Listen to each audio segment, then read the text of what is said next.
We got to stipulate how we doing Coach Detmer as opposed to the rest of the Detmers. Right. Just one.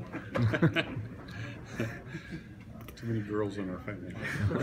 How's it been? Your family's been able to come up. How's that been for you? You've been separated for a little while. It's been great. It's good to have them around. They're leaving tomorrow, though, so get a little taste of it for the week. They kind of get a taste of it, too, and kind of been doing a little house hunting, so it's been good. So. Give us a rundown of the quarterback progression. How are things developing there under your standards?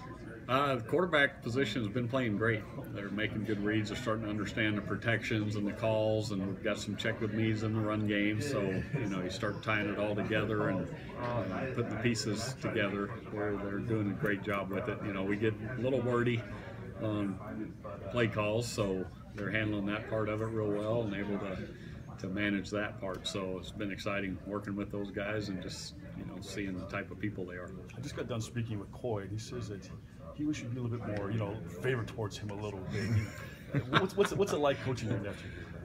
That's been great. He's a great kid. He's a football junkie, so he loves it and he's around and wants to be great at it. So it's fun watching him work and just seeing the work ethic he has as well. You mentioned verbiage.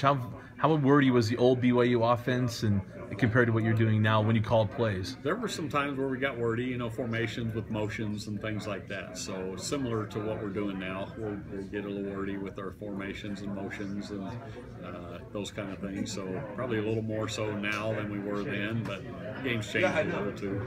So. You played for John Gruden.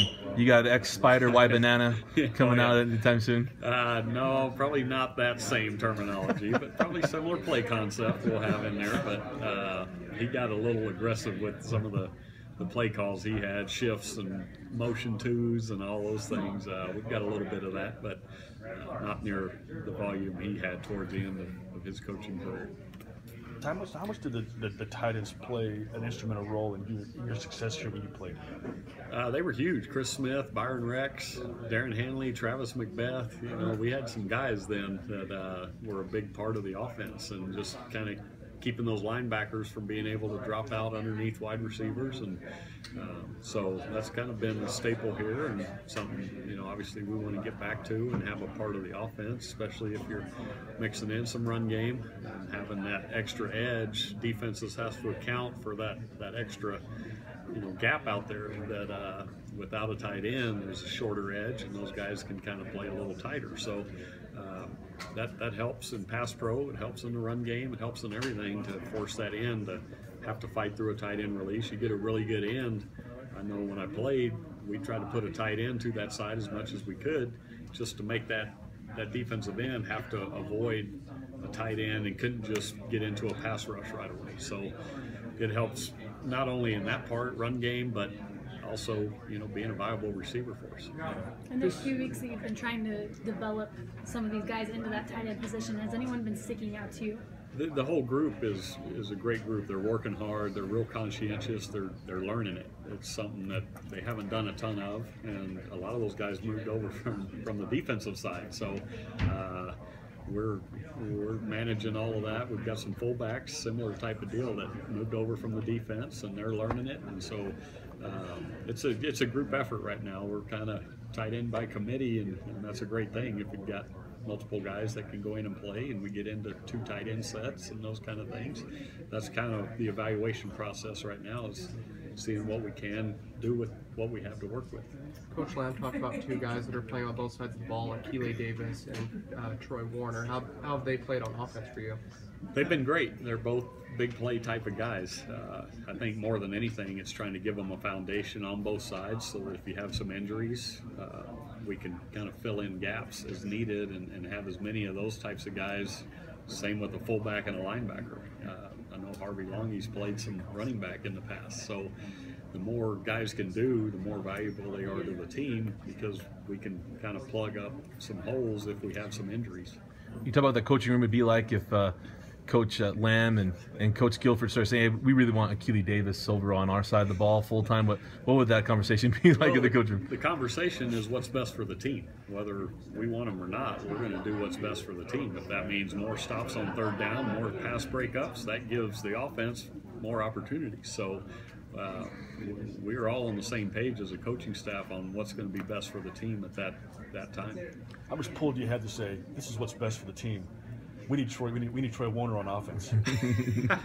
If we sit down and have that conversation and we really need him, they would be in the same boat. They're going to do what's best for us. If that means staying on the field and converting an extra third down, keeps them off the field. So we've had those conversations, and right now it's let's get them some time on both sides so that we'll see where we're at come fall and what our numbers look like. Yeah. Speaking of positions by committee, the running back position. I mean, you have Jamal Williams. You have a lot of guys behind him. First, how's Jamal looked in this offense? And then talk about some of the other guys maybe that stood out to you. Jamal looks great. We've limited his reps a little bit. We're easing him back into football again. He's missed some time, and he's got a great attitude, great work ethic. I think he's comfortable running downhill and being in that home position as a running back. And so I can't say enough good things about him. He's a leader of the team. He gets in there and fires guys up in the huddle, and that's what we're looking for. So we're excited he's back. How Trey Dye was someone that Coach Lamb singled out today. What do you see from Trey Dye moving from wide receiver to running back, and how excited are you to be able to figure out ways to use him? So that was a question mark coming in. What type of player is he? Where does he fit? Is he just a slot player, or can he come from the backfield? So we thought, well, let's move him back there and see what his capabilities are. And so he's really jumped in and just gone. And he's run the ball well between the tackles. He hits it quick. Broke some tackles today, so he's run with power. He hits it quick. He's a threat on the outside. He's a threat in the passing game. And so as a play caller, it's nice to put a guy in like that, and the defense can't treat him as just a receiver or just a running back. They got to play you straight up. So he's a guy that you're able to move around and do some different things with and keep the defense guessing. So news broke the other night. T. John Croma tweeted that he wants to come back to BYU. And do you have any conversations? You guys in contact with him? What's that been like with T. John?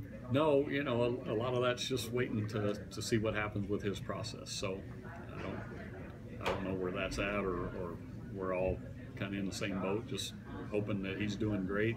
We love T. John as a person, and hope that he's on the right track and getting things in order. So that's all we really know right now.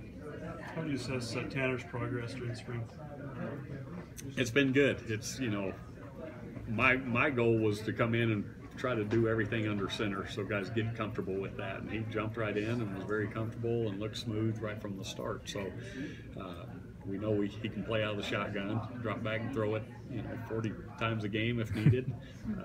But the play action and some of those little nuances, he's picked right up. He looks smooth out there and has a good feel for it. And still, the more comfortable you get, the quicker your reads go, the quicker you see things and the ball's out of your hands. So starting to get to that point where really starting to understand what we're trying to accomplish on most of the concepts that we have in. Big picture wise, with so many changes and scheme changes, position changes, all that, there's a lot of excitement as camp started. Midway through camp now, is there still that excitement just overall as a group collectively, or is it kind of hit the grind stages? No, I think there's still that excitement. We're continually adding little wrinkles here and there and giving guys different opportunities, adding different formations, different setups. So as a coaching staff, there's still, it feels like, we've cut our meeting time back a little bit so they can continue to build on what they've started in the weight room. So as a coach, you always want more meeting time. And so that limits a little bit how quickly we add things. And so it might just be a wrinkle or two every day that we're going out. And a lot of times, because we don't have that meeting time, it doesn't look great the first day you put it in. You got to hang in there, and the second day it usually looks pretty good. They get a feel for it, get to see it on film, that kind of thing. So feel good with where we're at and what we've got in. We've got quite a bit in right now, and the guys have taken to it and really are starting to understand it. And we want them to play fast, and so the more you know, the faster you can play. They're starting to swim more, not just tread water maybe with the new stuff? Yeah, for sure.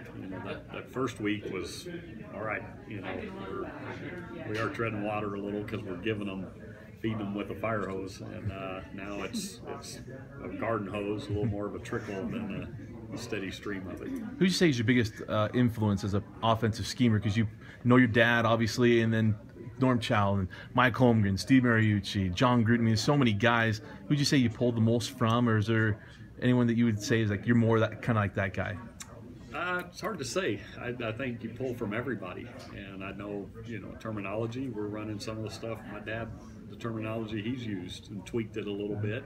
And then there's a West Coast flavor in there too. There's the Cleveland Browns when I was there with Chris Palmer. There's a little bit of concept from that part of it. So there's a little bit of everything there that you take, and then at the end of the day, we want to run the ball too. So we're going to be two backs tight, maybe two tights, and we're going to try to run downhill. And if that's what we do best, we'll line up and do some of that. And each week it may be different, what we feel like we can do that week. So I think you take some John Gruden, like we mentioned earlier, some of the formations and wrinkles and shift and the power king, right? And power and lead and a little more of the downhill run game, but really you take a little bit of everything and then you form it to what we feel like our guys are capable of doing best.